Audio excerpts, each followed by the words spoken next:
وتولى عنهم وقال يا أسفا على يوسف وابيضت عيناه من الحزن فهو كظيم. قالوا تالله تفتأ تذكر يوسف حتى تكون حرضا أو تكون من الهالكين. قال إنما أشكو بثي وحزني إلى الله وأعلم من الله ما لا تعلمون. يا بني يذهبوا فتحسسوا من يوسف وأخيه ولا تيأسوا من روح الله إنه لا ييأس من روح الله إلا القوم الكافرون. فلما دخلوا عليه قالوا يا أيها العزيز مسنا وأهلنا الضر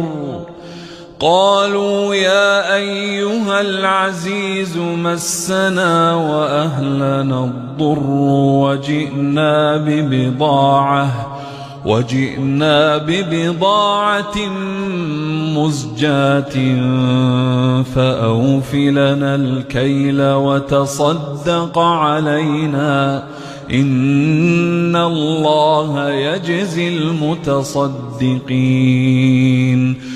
قال هل علمتم ما فعلتم بيوسف وأخيه إذ أنتم جاهلون؟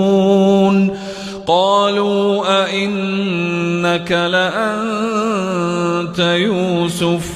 قال أنا يوسف وهذا أخي قد من الله علينا إنه من يتق ويصبر فإن الله لا يضيع أجر المحسنين. قالوا تالله لقد آثرك الله علينا وإن كنا لخاطئين.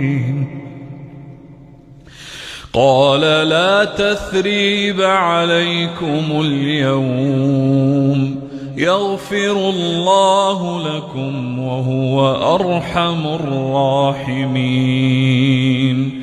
اذهبوا بقميصي هذا فألقوه على وجه أبي يأت بصيرا وأتوني بأهلكم أجمعين. وتولى عنهم وقال يا أسفا على يوسف وابيضت عيناه من الحزن فهو كظيم. قالوا تالله تفتأ تذكر يوسف حتى تكون حرضا أو تكون من الهالكين.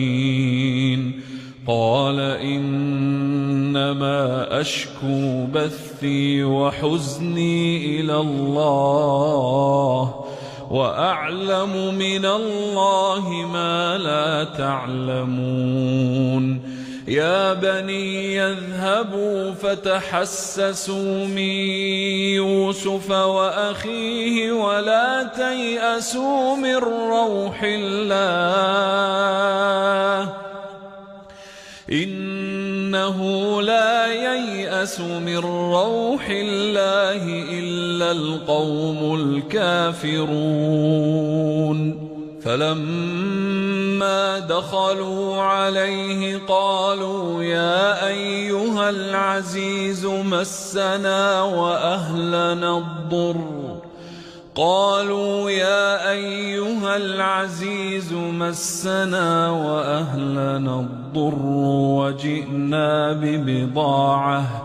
وجئنا ببضاعة مزجاة فأوف لنا الكيل وتصدق علينا إن الله يجزي المتصدقين. قال هل علمتم ما فعلتم بيوسف وأخيه إذ أنتم جاهلون؟ قالوا أئنك لأنت يوسف؟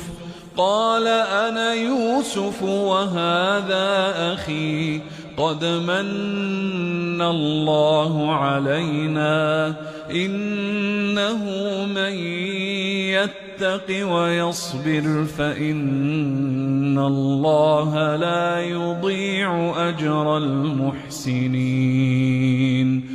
قالوا تالله لقد آثرك الله علينا وإن كنا لخاطئين.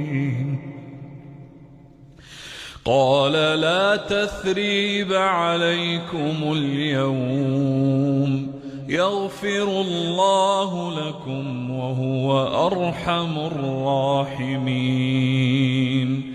اذهبوا بقميصي هذا فألقوه على وجه أبي يأت بصيرا وأتوني بأهلكم أجمعين.